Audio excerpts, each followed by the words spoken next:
to work. I said she can work if she wants, but she doesn't have to. Why? Because I'm rich. You're a misogynist. How does that make me a misogynist? I'm a misogynist. She's in Chanel and get a facial. I love her and I take care of her. But that's it. No, I hate women now. This is how they spin the narrative. It's insane. I'm going to tell you what's going on. There is a thought process out there now that if you're telling a man to be a man, and we can talk about the qualities of manhood, that it's demeaning to women. Yeah.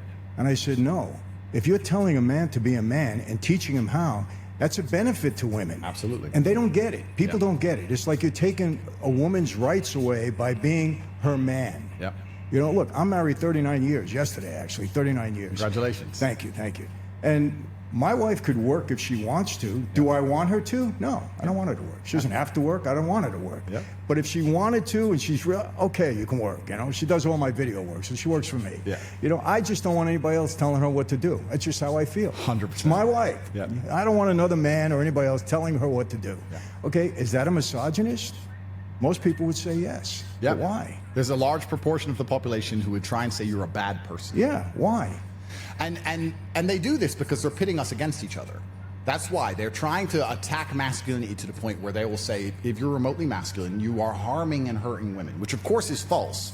But they try and keep the genders divided. That's what they want to do, because genders being united, when you're two different parts of a perfect whole, that's the basis of society in the first place. We can talk about government, we can talk about all these things, but it starts with a man loving a woman, having a child. And then they decide to buy a house. If they can buy a house, as opposed to what's currently happening because they can't afford any of them, if they can buy a house, they're now interested in the schools, they're interested in the roads, they're interested in the town. They'll go to the local county fair. The town can be extrapolated out to the state, to the city, to the government, etc. It starts with that. They've broken us at the nucleus of the cell. Men and women no longer get along because we have completely different ideas. And you can blame either gender, but truthfully it's a race to the bottom for both genders, I think. Gender dynamics are now so fundamentally broken in Western societies that how can you build a society on the top of it?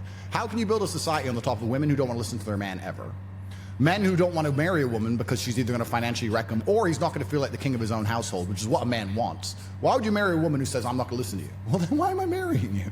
What's the point in any of this now? You go down the rabbit hole of hedonistic insanity, this hedonistic sex and garbage. This is why we're in the position we're in the West, right? Because you can also tie that in with the broken gender dynamic, which you have. You tie that into the female empowerment telling them that they're better than men at everything. You also tie that into everything that happens to them is a man's fault somehow because they're permanent victims. And this is where you have all these fake rape charges and fake claims. How can this possibly be fixed when you have millions and millions of people having hedonistic empty sex on drugs and alcohol? Right. Telling men, and then telling